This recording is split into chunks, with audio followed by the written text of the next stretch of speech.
여러분 반갑습니다. 예, 예레미야 애가 예레미야 애가 강의를 맡은 조윤재 목사라고 합니다. 제 소속은 새샘교회고요. 네. 우리 요 나눠드린 악보 있죠? 요 찬송을 부르고 했으면 하거든요. 그 바탕화면에 제가 악보를 넣어드렸는데 좀 해주시면 감사하겠습니다. 뭐 악보 보셔도 되고요.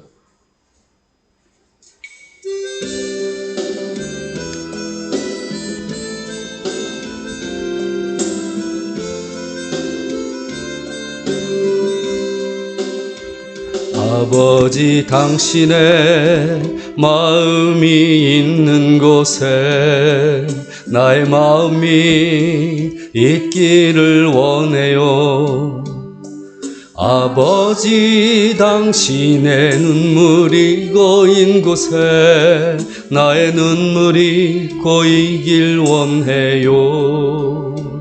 아버지 당신이 바라보는 영혼에게 나의 두 눈이 향하길 원해요.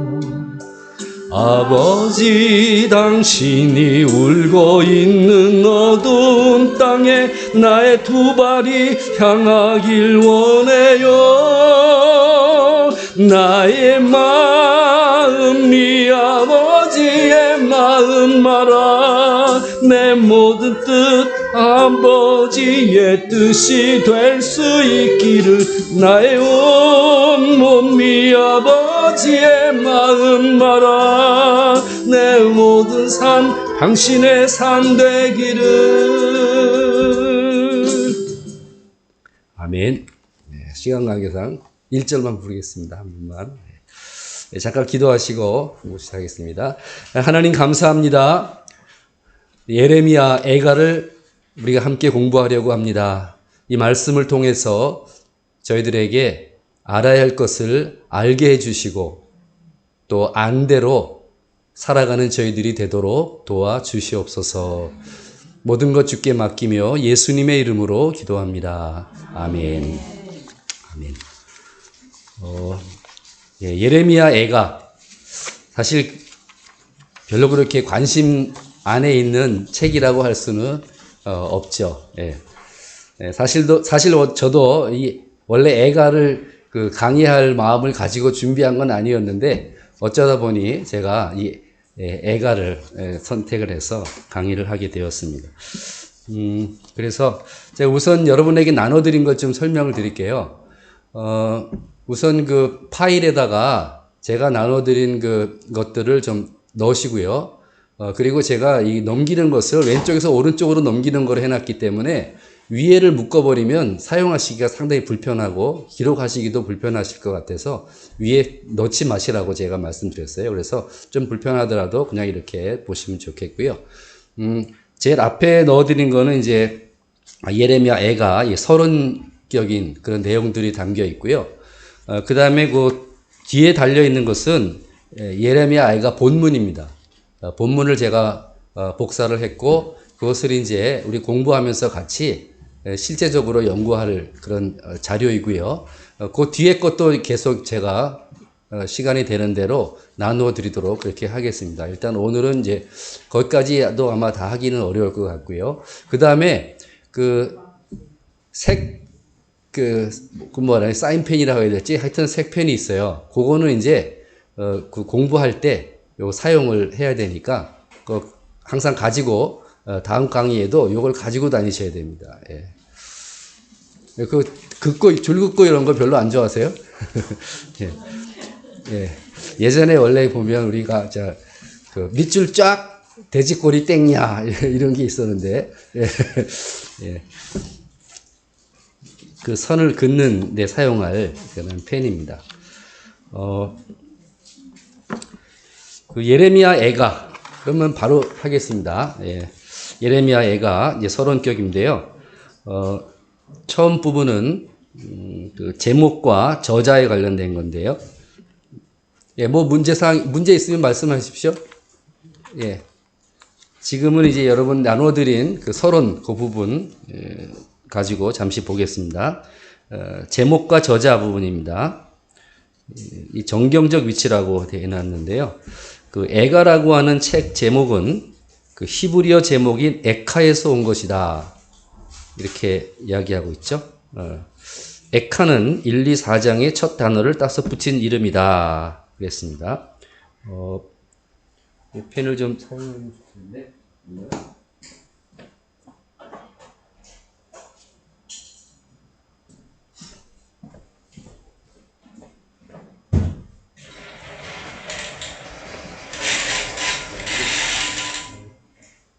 우리 구약이기 때문에 구약 성경은 이제 원래 어떤 어디 말로 써져 있을까요? 예, 원 성경은 히브리어로 되어 있습니다. 히브리. 예, 구약 성경은 신약 성경은 헬라어로 말씀하신 대로 헬라어로 되어 있고 구약 성경은 히브리어로 되어 있습니다. 그런데 이 책 제목이 에가라고 우리가 돼 있잖아요. 에가라고 돼 있는데, 이 에가라고 하는 이름 말고, 원래 이제 이 책의 그 히브리어의 그 제목은 에카라는 말입니다. 에카. 에카인데, 이제 히브리어가 이렇게 생겼는지만 봐주세요. 히브리어는 이렇게 생겼어요. 이렇게 생겼어요. 이렇게, 히브리어는 단어가 3개로 돼 있거든요. 그래서 여기에 이제 자음이에요. 모음은 밑에 붙어 있어요. 이렇게 해가지고 이렇게 돼 있어요. 이거 다시 똑바로 내려야 됩니다. 이렇게 돼 이게 에카예요. 에카. 읽으면 에카. 자, 왜 이걸 하냐면 이 에레미야 에가서가 어떻게 돼 있냐면요. 5장으로 돼 있는 건 이제 보셨으니까 성경을 이제 에가 성경 가지고 계시죠? 에가를 찾아보시면 이 에가가 어디 있느냐 하면 우리 성경에는 어떻게 되어 있을까요? 어디에 있을까요? 예레미야 있고 그 다음에 바로 뒤이어서 예레미야 에가서가 있습니다. 예레미야 에가서가 거기 나와요. 네, 설치를 하시는 것 같아서 잠시. 자, 예레미야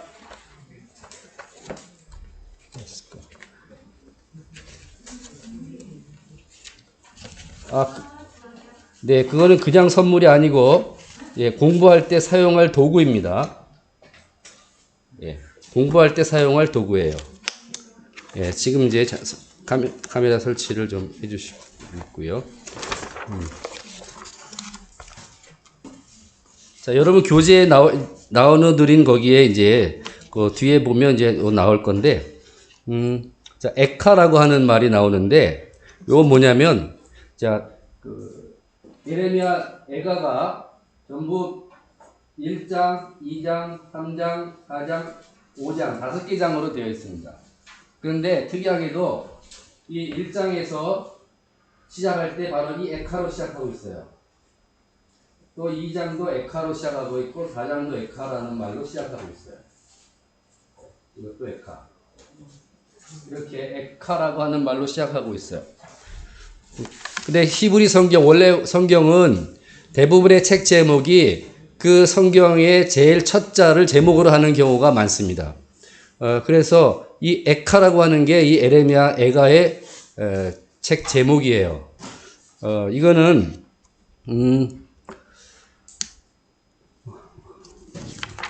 우리가 가지고 있는 성경은 어떻게 구조가 어떻게 됐나요? 우리 처음에는 창출 레민시는 우리가 뭐라고 불러요? 모세오경이죠. 모세오경하고 비롯해서 뒤에 쭉 나오는 역사서가 쭉 나와요. 역사가. 창출 레민신 뒤에도 계속해서 뭐 여호수아, 사사기, 룻기, 사무엘, 상하, 열왕기, 상하, 역대상하 하면서 쭉 나가는데 우리 책에는 이게 역사서라고 돼 있잖아요. 역사서. 역사서. 그런데 그 다음에 역사서가 있고 그 다음에는 또 뭐가 있어요? 우리 성경의 구조를 잠깐 볼게요. 역사서. 우리 성경의 구조가 역사서가 있어요. 역사서가 있고 그 다음에 이제 욥기 시편 뭐 하면서 지금 말씀한 시가서가 있죠? 시가서가 있어요. 그 다음에 뭐가 나와요? 선지서가 있죠? 선지서. 이제 선지서는 어떻게 나오는 게 있어요? 대선지서, 소선지서 이렇게 되어 있습니다. 이게 이제 우리 성경의 구조예요. 그렇죠? 구약 성경의 구조예요. 창세기서부터 말라기까지 쭉 이렇게 기록됩니다. 대선지서, 소선지서는 뭐 특별한 어떤 것보다도 일단 기본적으로 양의 차이가 있습니다. 네. 근데 유대인들이 가지고 있는 성경의 구조는 좀 달라요. 유대인들은 성경을 세 분류로 나누고 있어요. 어떻게 나누고 있냐면, 이건 우리나라예요. 우리나라. 우리. 그 다음에 유대인들의 성경 구조는 처음에는 율법서. 네? 이건 이제 안에 쭉 더 세분화 들어가면은 나오죠. 근데 기본 구조에 있어서는 이렇게 네 가지로 되어 있어요. 이렇게 역사, 시가, 대선지, 소선지 이렇게 일단 기본적으로 크게 나누는 거죠. 근데 유대인들의 그 성경의 구조는 어떻게 있냐면 율법서가 있고 그 다음에 선지서가 있어요. 그 다음에 뭐가 있냐? 여기서는 우리는 시가서가 있잖아요.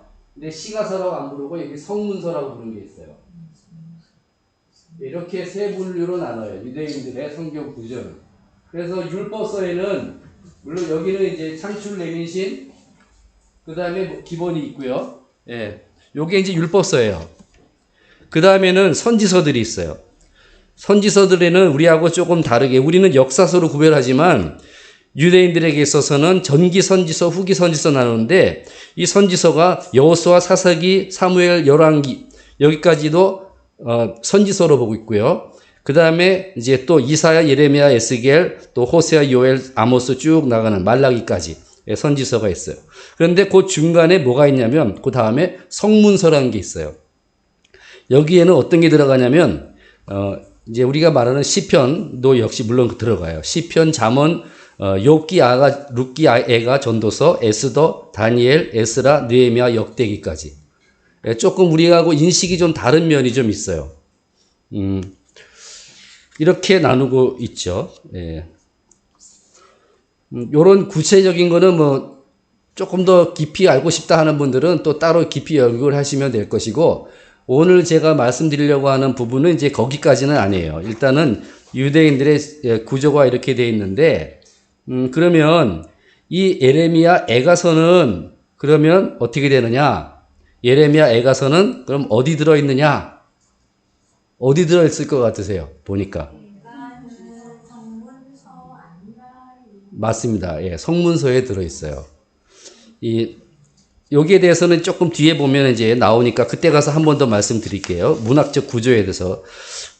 지금 말씀드릴 거는 이제 그러면 에카라고 하는 데서 시작됐다라고 하는 데서, 이제 말씀을 드린 거고요. 첫 단어가 에카라는데 이 에카라는 말은 뜻은 뭐냐면, 슬프다. 그래서 우리말로 이렇게 하면 시적인 표현이란 말이에요. 근데 요거는 이 에레미야 에가는, 시적인 표현으로 돼 있어요. 그래서 우리는 이거 에가는 우리가 시로 보거든요. 시가로. 예. 그런데 뭐라고 하냐면 이제 우리가 예를 들어 시에서 오호라 이런 표현. 이것이 이제 에카라고 하는 단어가 이제 사용되고 있죠. 이거는 이스라엘의 특별히 장례곡에 첫 줄에 많이 사용되는 그런 표현이었다 그럽니다.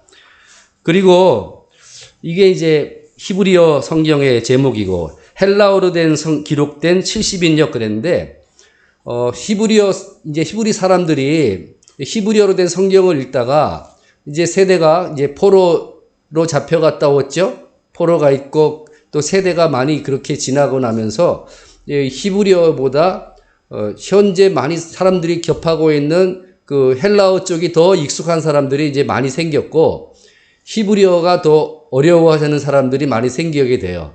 이게 헬라어로 성경을 번역해야 될 필요성이 생긴 거죠. 그래서 구약 성경을 헬라어로 번역을 하게 됩니다. 그게 바로 뭐냐면 70인역이라고 하는 성경이에요. 이 70인역은 그러니까 구약 성경을 히브리어로 된 구약 성경을 헬라어로 번역한 성경이 바로 70인역이에요. 근데 이 70인역이라는 것은 그러니까 뭐로 돼 있을까요? 헬라어로 돼 있어요. 근데 원래 구약 성경은 히브리어로 썼잖아요. 근데 신약만 아니라 이 구약 성경을 헬라어로 번역한 책이 있어요. 그게 이제 70인역인데 이제 구경만 하세요. 이게 바로 이 책이 바로 그 셉투아진타라고 하는 이제 그 구약을 신약 그러니까 헬라어로 번역한 성경입니다. 예. 그래서 이 내용은 보면 이제 헬라어로 되어 있는데요. 문제는 뭐냐면 여기에서 에카라고 하는 구약에서의 제목이 신약의 용어 헬라어로 번역한 이 성경에서는 좀 다르게 사용되고 있어요. 여기는 이제 트레노이라고 하는 단어를 사용하고 있어요. 트레노이. 이 트레노이라는 말은 여기 여러분 교재에 있는 대로 큰 울음 혹은 탄식이라는 의미가 있어요. 그래서 헬라어로 기록된 70인역의 제목은 트레노이라는 거죠.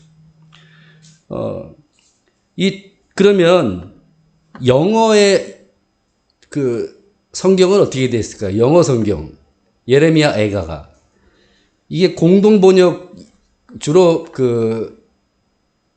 지금으로 말하면 이제 로만 캐톨릭 그쪽에서 주로 사용하는 그런 영어 번역에는 Book of Lamentation 이렇게 되어 있어요. Lamentation. Book of Lamentation. 그래서 여기 그 영어 성경에는 Book of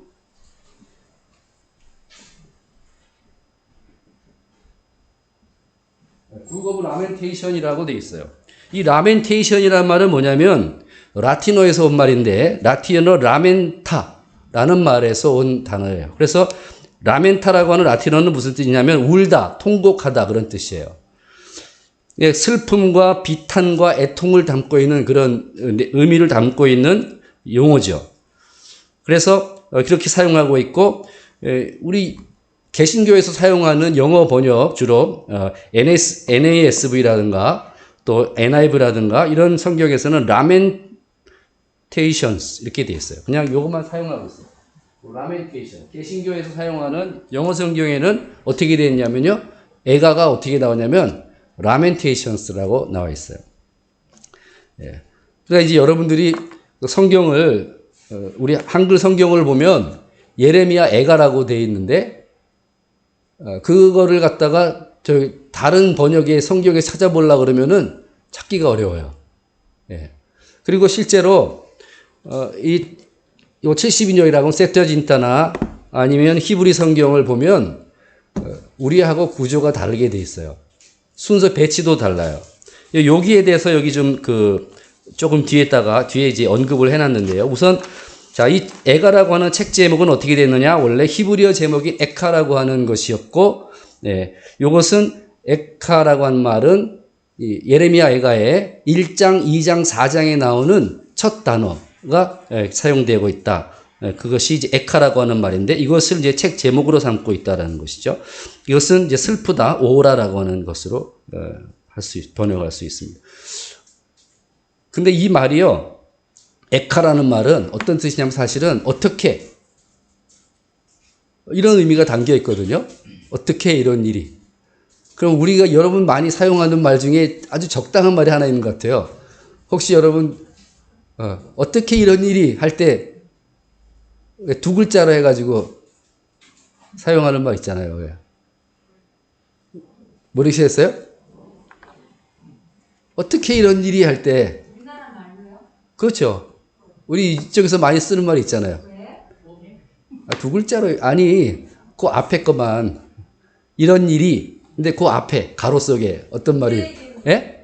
맞습니다. 우째 이런 일이 예, 딱 어울리는 말인 것 같아요. 에카라고 할 때 보니까 우째 이런 일이 이거 이 애가 에레미야 애가를 잘 표현하는 표현인 것 같아요. 우째 이런 일이 예, 이 애가인데 오호라 오호 통제라 그러잖아요. 오호라 우째 이런 일이 어떻게 이런 일이 일어났느냐 예, 이런 일이 이걸 장황하게 말씀드리는 이유는 예레미야 애가서가 한마디로 바꾸면 저는 우째 이런 일이 더 정겹지 않아요? 우째 이런 일. 어찌 이런 일이 그러면 조금 별로 맛이 안 나고 우째 이런 일이 그래야 좀 맛이 나는 것 같잖아요. 네. 저 혼자 생각인 모양입니다. 동의를 잘 안 하시는 것 같아요. 예. 우째 이런 일이. 저는 혼자 그냥 그렇게 밀고 나가겠습니다. 예. 자, 그러면 조금 교재 좀 볼게요. 아까 말씀드린 대로 이 책은 성경의 분류에서 볼 때 유대인들의 생각으로 볼 때 이것은 히브리 성경으로 보면은 세 번째 부류인 성문서에 해당된다라고 하는 것이죠. 특별히 이것을 부르는 다른 이름이 있는데 여기 메길롯이라고 하고 축제사본이라고 불리는 5권의 책이 있는데 이 솔로몬의 아가, 그다음에 룻기, 에가, 전도서, 에스더 요 5개의 책 중에서 이제 세 번째에 위치하고 있다 그랬어요. 이거는 이제 유대인의 축제일에 읽는 책이에요. 어떤 절기가 됐을 때 읽는 그런 책입니다. 특히 에가는 매년 아부월 9일. 또 여기 보면 이제 6월 중순이라고 되어 있는데, 예. 어떤 이 절기에 낭독하는 그런 책이에요. 근데 예루살렘 성전의 파괴를 애도하는 날이에요. 그때 이제 읽는 것이죠. 이제 바벨론의 느부갓네살에 의한 파괴는 BC 587년에 있고 또 로마 티투스에 의한 파괴는 AD 70년이라고 그랬어요. 에가는 이제 시의 형태를 취하고 있는데 5편의 시가 이 책이 5장으로 연결되어 있습니다. 예. 자, 그리고 이 에가의 저자에 관련해서는요, 구약의 헬라어 번역본 또는 유대 전승이나 이 역대하에 나오는 말씀을 통해서 이것이 예레미야의 저작일 것이다 라고 이렇게 이야기를 대체적으로 하고 있고 그것을 받아들여서 예레미야 애가 책 제목도 아예 이렇게 정해 놓은 것이죠. 자, 성경 구절에 역대하 35장 25절에 보시면 예레미야는 그를 위하여 애가를 지었으며 이렇게 하고 있어요. 지금 어딘지 못 찾고 계신 분 있습니까? 예, 첫 번째 장에 세 번째 단락에 있습니다. 예, 예레미야는 그를 위하여 애가를 지었으며 그랬죠. 예, 모든 노래하는 남자들과 여자들은 요시야를 슬피 노래하니 이스라엘의 규례가 되어 오늘까지 이르렀으며 그 가사는 애가 중에 기록되었더라. 이 애가서는 그래서 그 예루살렘의 그 철저한 파괴로 인한 그 탄식, 비통함을 표현하고 있는데요. 특별히 구체적인 사건이 됐던 것은 이 요시야가 종교 개혁을 일으키고 잘 하는 듯 했는데 그만 남의 전쟁에 끼어들어 가지고 죽고 맙니다. 그래 가지고 굉장히 어려움에 처하게 되죠. 굳이 왜 그 전쟁에 왜 나가서 요시야가 죽었을까? 그때 거기서 죽지 않았으면 얼마나 좋았을까? 뭐 그런 아쉬움들을 많이 갖고 있는 거죠. 그러니 그들도 역시 마찬가지였겠죠. 그래서 그것을 슬퍼하는 그런 마음이 이제 이런 일들을 슬퍼하는 마음들이 표현되어 있습니다. 그래서 그것이 규례가 되어서 오늘까지 이르렀다고 그랬고요. 그 가사는 애가 중에 기록되었더라. 이렇게 말씀하고 있어요. 이런 것들을 이제 근거로 삼고요. 또 그 외에도 예레미야서와 애가 사이의 말의 음조나 어휘 선택의 유사성 등을 근거로 예레미야가 애가의 저자다라고 여겨지고 있어요. 하지만 여기에 대한 반론도 적지 않습니다. 그래서 여러 가지 논쟁이 지금도 계속되고 있습니다. 왜냐하면 이 본문 자체가 이 애가를 예레미야가 졌다라고 구체적으로 밝히고 있지 않기 때문에 그런 것이죠. 여러분 이것이 어떤 형식이라고 그랬어요? 시 형태라고 그랬어요. 예, 그렇죠. 우리는 다 그렇게 받아들이고 있어요. 그래서 그렇게 생각하시면 돼요, 우리는. 예. 근데 그렇지 않다고 말하는 사람들도 더러 있다는 거죠. 예. 자, 그런데 문제는 뭐냐면 이 히브리 성경 본문의 전통이 예레미야와 애가 사이에 어떤 연결이 있다는 단서를 구체적으로 남겨두고 있지 않다는 거예요. 구체적으로. 이것은 내가 썼다. 예레미야가 이렇게 시를 지어 노래하되 이렇게 막 구체적으로 나와 있으면은 그런데 시라고 하는 것은 그렇지 않거든요. 시는 어떤 설명이 아니라 표현이거든요. 그러니까 어떤 상황에 대해서 표현하는 거예요. 이것을 설명하려고 하는 게 아니라. 그러다 보니까 이 에레미야 애가는 철저하게 파괴된 예루살렘을 보면서 그 비통한 마음을 표현하고 있는 거죠. 그래서 구체적으로 어느 날 몇 시에 이렇게 돼서 이렇게 됐는데 이렇게 파괴됐다. 그래서 누가가 이런 슬픈 마음을 이렇게 글로 남긴다. 뭐 이렇게 한 게 아니에요. 그럼 그건 시가 아니잖아요. 그건 보고서지. 그건 이제 시와 같은 표현이기 때문에 그런 표현이 나오지 않기 때문에 그런 거죠. 이 애가는 정경에, 그리고 문제는 뭐냐면 이것이 정경의 그 세 번째 부분, 성문서에 이게 포함되어 있다라는 거예요. 그런데 예레미야서는 어떠냐면 예레미야서는 선지서에 포함되는 거예요. 두 개가 이렇게 패키지로 묶여 있는 게 아니고 예레미야서는 선지서예요. 그 다음에 이 애가는 성문서에 들어있는 거예요. 네, 유대인 성경의 구별에 의하면 그런 것들을 가지고 이제 그렇게 그게 예레미야의 저작이라는 것이 없지 않느냐 이렇게 말하는 사람들이 더러 있다라는 것이죠. 예. 그러니까 애가는 성문서 가운데 유대에게 특정한 절기들과 연결되어 있는 메길로트의 5 두루마리를 총칭하는 용어인데 이 속에 다른 책들과 함께 배열되어 있다라는 것이죠. 그런데 이 헬라어 구약 성경이라고 할 수 있는 70인경은 애가를 예레미야서 바로 뒤에 연결해서 배열하고 있습니다. 그래서 아까 제가 보여드렸던 이 세투아진타라고 하는 요 성경에는 이게 예레미야 뒤에 예레미야가 이어서 나와요. 근데 사실은 딱 붙어 있지는 않고 그 사이에 뭐가 하나 다른 정경이 아닌 것이 하나 들어 있긴 합니다.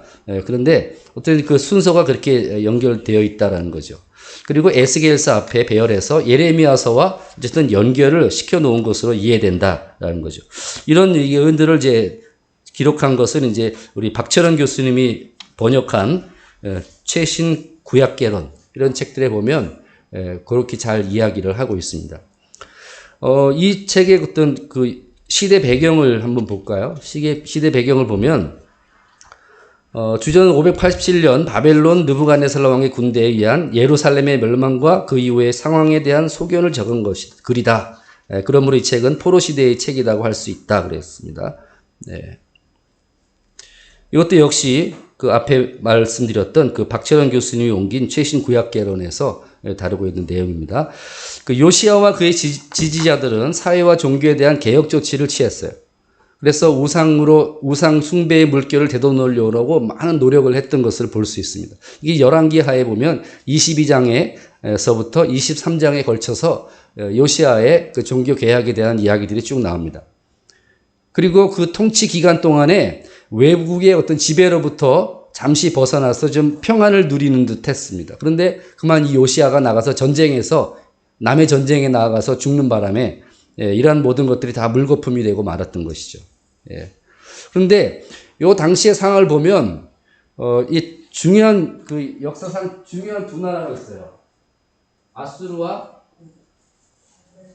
하나는 또 어딜까요? 바벨론이 있죠. 또 하나가 있어요. 애굽이에요. 이 중요한 그 세계의 강대국이에요. 마치 우리나라가 열강들의 중간에 끼어 있듯이 이 이스라엘도 역시 마찬가지로 아수르, 바벨론, 애굽 이렇게 시대에 따라서 이렇게 둘러싸여 있는 거죠. 그래서 이 각 세력 간의 균형에 따라서 이 예루살렘의 이스라엘의 어떤 상황들이 변하는 거예요.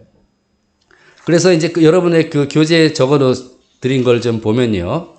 자, 요시야의 뒤를 이은 그 왕이 누구냐면 이제 여호아하스인데 지금 요시야가 아버지는 반애굽 친바벨론 정책을 썼다는 거예요. 그러니까 바벨론 쪽에 가까웠어요. 근데 애굽의 바로 느고가 어떻게 했냐면 이 여호아하스를 제거하고 그 자리에다가 엘리야김 형제예요. 그 사람 이제 여호야김이라는 이름으로 개명을 합니다. 여호야김이 이제 등장하면서 어떻게 되겠어요? 다시 또 애굽 쪽으로 가까워지겠죠. 그래서 이 지중해 연안에서 자기 세력 기반을 이제 공고히 하려고 하는 겁니다. 근데 이제 바벨론의 왕위에 오른 사람이 느부갓네살이에요. 근데 이 느부갓네살이 또 이 유다의 여호야김을 또 자기 밑으로 또 이렇게 끌어온 것입니다. 근데 또 여호야김이 기회가 되니까 또 그쪽을 벗어나서 또 애굽 쪽으로 또 가서 붙는 거예요. 그러니까 이게 또 바벨론이 가만히 안 있잖아요. 또 바벨론이 또 침공해 오는 거예요. 근데 여호야김은 이 느부갓네살이 오기 전에 이미 사망했다는 거예요. 그리고 그 아들 여호야긴이 왕이 올랐어요. 근데 그때 나이가 18살밖에 안 돼요. 그래가지고 여호야긴은 결국 바벨론에 의해서 곧 항복하게 됩니다. 그래가지고 바벨론으로 사로잡혀가죠. 볼모로 잡혀가요. 그리고 이제 왕위는 누가 하냐면 그 바벨론 편에 섰던 엘가나 시드기야예요. 그가 이제 차지하게 됩니다. 근데 이 시드기야는 누굽니까? 안타까운 마지막 왕이죠. 예. 우리 조선 그 왕은 누굽니까? 마지막 왕은? 예? 순조? 고종? 예. 예. 그건 여기에서 지금 뭐 그걸 다룰 일이 아니니까, 예. 정신만 분산되니까, 그건 따로 생각하시고. 어쨌든 이렇게 그 바벨론과 애굽 사이에 어느 쪽에 가까우냐에 따라서 계속 이렇게 공격을 당하는 거예요. 이쪽을 도와줬을 때 이쪽이 잘 도와줘서 여기서 좀 힘을 얻어 잘 살면 좋겠는데 이쪽에 가서 붙으면 저쪽이 공격해서 괴로움 당하고 또 이쪽에 붙으면 저쪽에서 공격해서 괴로움 당하고 예, 그런 식이에요. 참 안타까운 일이죠. 결국 이제 잘 나가다가 결국 잘 나간 건 아니죠. 안타깝죠. 시드기야가 또 이제 바벨론에서 이렇게 했지만은 또 바벨론에 또 대항을 하다가 결국 최종적인 멸망을 당하게 되고 말았다라고 하는 것입니다. 그래서 이 에가서는 이 예루살렘이 처참하게 멸망당한 것에 대해서 그 반응으로 쓰여진 것이죠. 그러다 보니까 이 너무 처참하게 이제 파괴된 거예요. 너무 처참하게 파괴됐어요. 그러다 보니까 너무 괴로운 표현들이 결국 하나님께서 우리를 이렇게 저버리신 거 아닙니까? 이런 탄식을 이제 막 하는 거죠. 자, 그런데, 이 문학적 구조까지 좀 보겠습니다. 애과라고 하는 것이 여기 좀 어려운 용어들이 좀 나오는데, 이건 뭐 잘 모르셔도 상관이 없습니다. 그런데, 이런 게 있다라는 것만 아시면 좋겠어요. 저도 잘 안 쓰는 용어인데, 답관체라는 게 있더라고요. 근데 여기, 아코스틱 폼이라고 하는데, 이게 뭐냐면, 이 알파벳 두은시다 그랬어요. 이게 무슨 얘기냐면, 이제 시로 형태로 되어 있다고 그랬잖아요. 그래서 이게 어떻게 되냐면, 1장, 2장, 또 4장, 5장, 전부 몇 절인지 아세요? 한 장이 22절로 되어 있어요. 예, 전부 다 22절로 되어 있어요. 이게 바로 아코스틱 폼의 이제 특징적인 게 나타나는 게 여기에 뭐냐면 22개 절로 되어 있는데 왜 22절이냐? 히브리어의 알파벳이 22개예요. 우리는 기역, 니은, 디귿, 리을, 미음, 비읍, 시옷, 이음 이렇게 하잖아요. 그런데 알레페, 빅멜, 달레, 헤와자 이렇게 쭉 나가면서 22개예요. 그래서 어떻게 해서 22개 만드느냐? 1장 첫 단어가 알레브로 시작해요. 2절 베트로 시작해요. 3절 빅멜로 시작해요. 4절 달레 이렇게 마치 기역, 니은, 디귿, 리을 되듯이 ABCD 되듯이 이렇게 시작해요. 그래서 딱 22개까지 22절이 딱 나와요. 2장도 또 역시 여기서 시작해서 타우라고 하는 마지막 것까지 딱 22개로 돼 있어요. 2장도 4장도 그렇고 5장도 그래요. 그런데 3장은 다를 거예요. 한번 보세요. 성경 3장은 몇 절이에요? 66절이죠.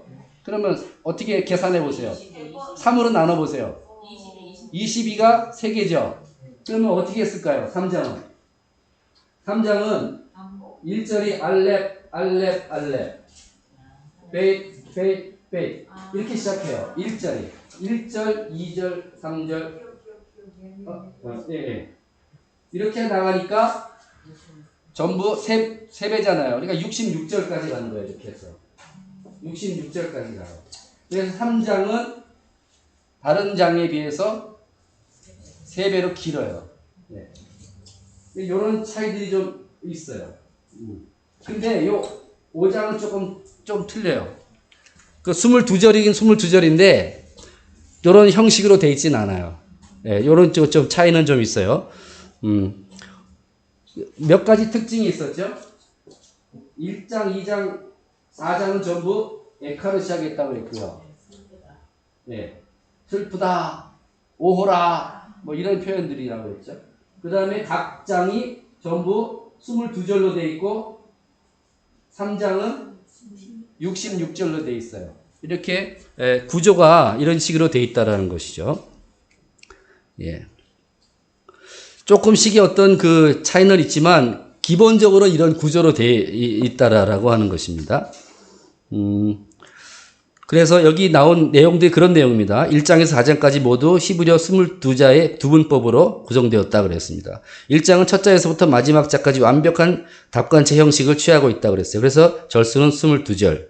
2장과 4장의 경우도 답관체 형식이지만 후반부에 약간의 자리가 서로 바뀌는 변칙을 보이고 있다 그랬습니다. 또 이외에는 완벽한 답관체로 각기 22절로 구성되어 있습니다.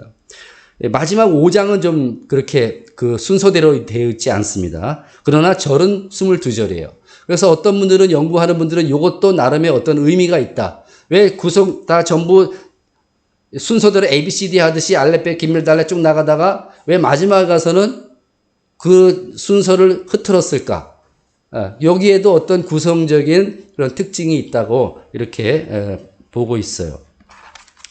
자, 어쨌든 이렇게 해서 후반부에 이르러서 약간의 저리가 바뀌는 변칙을 보이고 있지만, 답관체라고 하는, 아코스틱 폼을 가지고 구성되어 있다.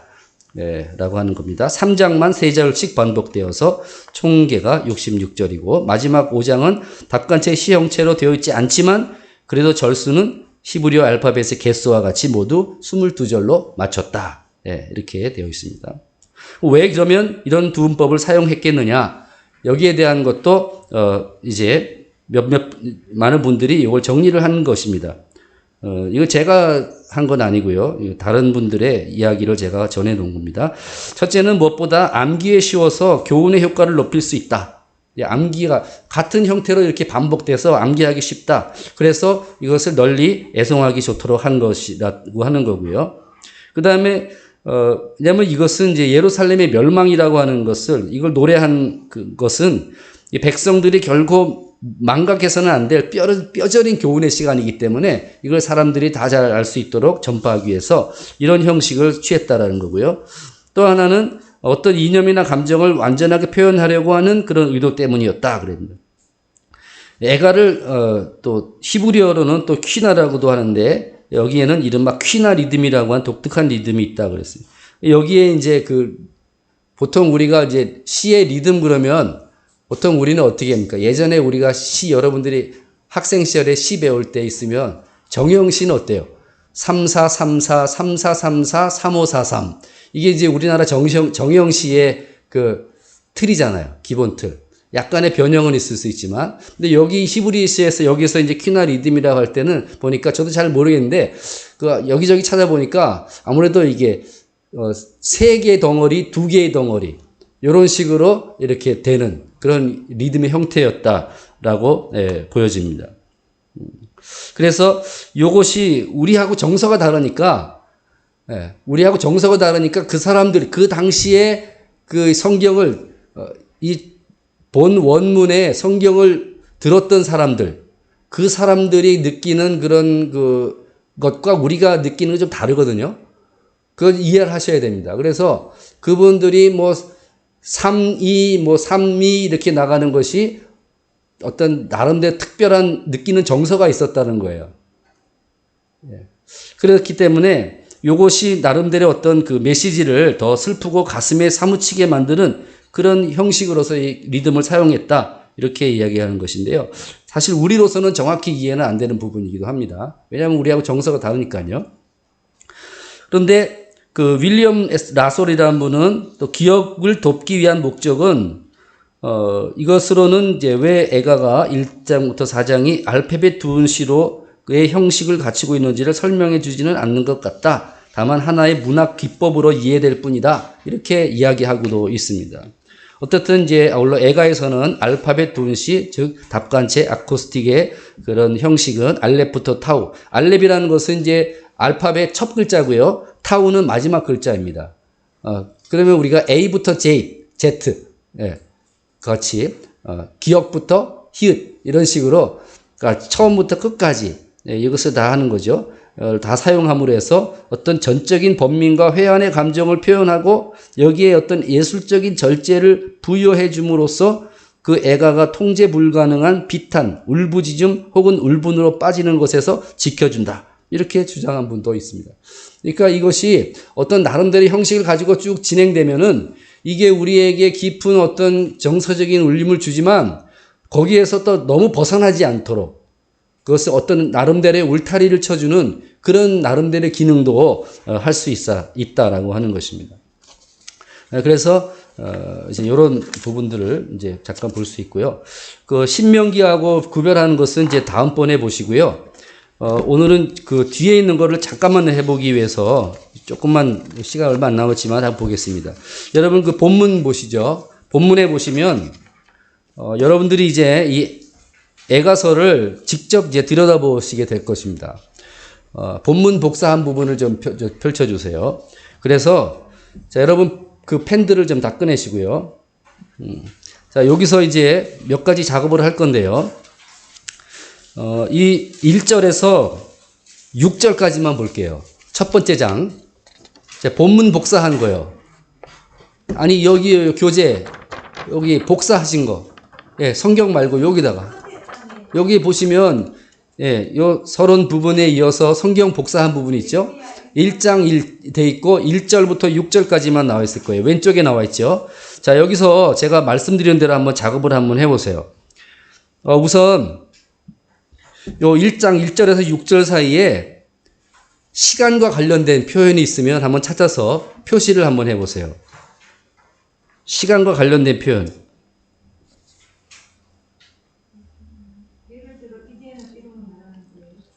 그렇죠. 시간이라는 것은 몇 시 그런 말이 아니라 예를 들면 이성이요. 전에는 어떠했고 그 다음에 이제는 어떻다. 열국 중에 크던 자가 이제는 과부같이 되었다는 거예요. 전에는 어땠어요? 열국 중에 크던 자였어요. 그런데 지금은 과부같이 되었어요. 전에는 어땠어요? 열방 중에 공주였던 자였어요. 그런데 이제는 어떻게 됐어요? 강제 노동을 하는 자가 되었어요. 얼마나 안타까운 일입니까? 전에는 사람이 많았어요. 근데 지금은 이제는 어떻게 됐어요? 적막하게 앉아 있어요. 전에는 열국 중에 크던 자가 지금은 과부같이 되었어요. 열방 중에 공주였던 자가 이제는 강제 노동을 하는 자가 되었어요. 이것만 봐도 자, 이 성은 어느 성을 가리킬까요? 예루살렘 성이겠죠? 유다이니까. 자, 그러면 이 성이 전에는 이랬었는데 지금은 이렇게 변한 거예요. 이것만 봐도 벌써 예레미야 애가의 분위기를 여러분이 아마 느끼실 수 있을 거예요. 자, 이것이 어디서 벌어졌는지 할 때는 장소를 한번 찾아서 한번 보실래요? 장소. 1절에도 나오죠? 슬프다? 이 성이여 그랬어요. 이 성. 이 성에서 관련된. 이 성은 어느 성이냐면 예루살렘 성입니다. 예. 자, 3절에 가시면 나라 이름이 나오죠? 유다라고 했어요. 유다에 관련된 일이라는 거예요. 이 에레미야 애가서는 그러니까 이 성에 관련되고 구체적으로는 좀 더 나가면 유다. 예. 그러면 유다니까 이스라엘은 어떻게 됐어요? 이미 망했죠. 예, 지금 유다의 이야기예요. 4절에 가면 누가 나와요? 어느 나라 누가? 시온이라는 곳이 나오죠. 시온. 예. 1장 6절에도 시온의 모든 영광이 떠나갔다. 이렇게 나오죠. 예. 그러니까 예루살렘 한 곳만 집중된 게 아니라 그 외에도 상당히 넓은 지역까지 그 피해가 퍼져 있었다는 것을 알 수 있죠. 자, 누가 그렇게 했는지 거기에 대한 거 나오나요? 누가? 당한 사람들에 볼 때는 아까 우리가 많이 했고요. 1절에서. 그 다음에 2절에 가면 누가 나와요? 원수들이 나오죠. 원수. 다 친구들도 다 배반하여 원수들이 되었다 그랬는데, 예.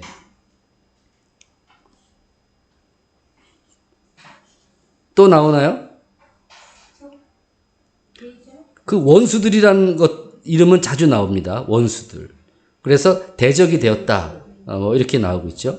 자, 무슨 일이 일어났어요? 무슨 일이 일어났어요? 아까 나왔죠? 그렇죠. 적막하게 앉아있고 과부같이 되고 강제 노동을 한 자가 되었다. 슬피 울고 있죠. 2절에 가면. 그래서 눈물이 뺨에 흐릅니다. 위로하는 자가 없어요. 다 배반을 했어요. 배반당했어요. 유다는 환난과 많은 고난 가운데 사로잡혀 갔어요. 열국 가운데 거주하면서 쉴 곳을 얻지 못해요. 핍박하는 모든 자들이 궁지에서 그들을 뒤따라 잡았다고 그랬어요. 그래서 시온의 도로들은 4절에 가면 어떻게 해요? 슬퍼해요. 절기를 지키러 나가는 사람이 없어요. 모든 성문들이 적막해요. 제사장들은 어떻게 해요? 탄식해요. 처녀들은요? 근심해요. 시온도 곤고를 받았다 그랬어요. 그 대적들이 머리가 되고 그 원수들이 형통해요. 그런데 그런 이유가 뭐냐? 그의 죄가 많음으로 여호와께서 그를 곤고하게 하셨습니다 그랬어요. 어린 자녀들이 대적에게 사로잡혔다 그랬어요. 시온의 모든 영광이 떠나갔어요. 그 지도자들은 딱 꼴을 찾지 못한 사슴들처럼 뒤쫓는 자 앞에서 힘없이 달아났어요. 이런 많은 일들이 지금 예루살렘과 그 주변의 여러 지역에서 지금 벌어지고 있는 상황이죠. 딸 시온은요, 하나님께서 애지중지하시던 마치 딸과 같은 그런 시온이었어요. 그런데 그 시온이 모든 영광이 다 떠나가고 만 거예요. 그 지도자들은 꼴을 찾지 못하는 사슴처럼 뒤쫓는 자 앞에서 힘없이 달았나요? 이렇게 시인은 옛적에 누렸던 그 영화가 다 사라져버린 하나님의 도성 예루살렘을 바라보면서 어떤 마음이에요? 애곡하고 있는 거죠. 애통하는 마음을 가지고 있는 거예요. 이게 바로 예레미야 애가가 담고 있는 내용들인 거죠. 이 모든 환난의 이유가 뭐라고요? 5절에 죄였어요. 죄 때문이었어요. 시온의 영광이 떠나간 이유가 뭐예요? 죄 때문이었어요. 하지만 역설적이나마 희망이 있어요. 왜 그럴까요? 그들이 지금 애통하고 있다는 거예요. 애곡하고 있다는 거예요. 이건 절망적인 상황이지만 역으로 보면 역설적인 표현이지만 여기 희망이 있다는 거예요. 왜 그럴까요? 마태복음 5장 4절에 이렇게 말씀해요. 애통하는 자는 복이 있나니 그들이 위로를 받을 것이며 애통하는 자는 복이 있나니 그들이 위로를 받을 것이며. 여러분, 우리가 애통하는 상황은 고통스러운 상황이에요. 예루살렘의 멸망, 시온의 영광이 떠나고 이 고통스러운 상황은 정말 눈물을 흘릴 수밖에 없는 상황이에요. 그런데 그렇게 애통할 때 그 다음에 찾아오는 것이 있다는 거예요. 죄에 대해서 애통하고 애통하는 자에게 주시는 하나님의 위로가 있다는 거예요. 오늘 그래서 우리가 이 말씀을 보면서 앞으로 우리 예레미야 애가를 좀 더 이렇게 구체적으로 들여다보려고 합니다. 중요한 것은 우리가 이거 말씀을 그저 그랬구나. 그 사람들이 그때 그렇게 괴로웠었네. 그렇게 애통했구나. 그게 다가 아니라 우리가 죄에 대해서 애통하고 애통하는 자에게 주시는 위로가 여러분들에게도 함께 하시기를 바랍니다. 그래서 우리가 죄를 멀리하고 하나님을 가까이 함으로 영광의 자리, 평안의 자리를 빼앗기지 않고 살아갈 수 있는 오늘 저와 여러분 모두가 다 될 수 있으시기를 축원합니다. 아멘. 네, 시간이 지났죠? 예, 시간을 못 지켜서 죄송합니다. 네, 기도하고 마치겠습니다. 하나님 감사합니다. 예루살렘에 파괴된 안타까운 모습을 보면서 애통하는 그러한 시를 우리가 봅니다. 하나님, 오늘 우리에게도 많은 애통하지 않으면 안 될 일들이 있습니다. 그러나 또한 역설적으로 희망이 있는 것은 애통하는 자에게 주시는 하나님의 위로가 있음을 믿기 때문입니다. 오늘 우리가 죄를 멀리하고 하나님 가까이 하며 하나님의 위로 가운데 나아갈 수 있는 우리 모두가 되도록 도와주시고 그 위로를 많은 사람들에게 나누어지며 살아가는 우리 모두가 되게 하여 주옵소서. 예수님의 이름으로 기도합니다. 아멘.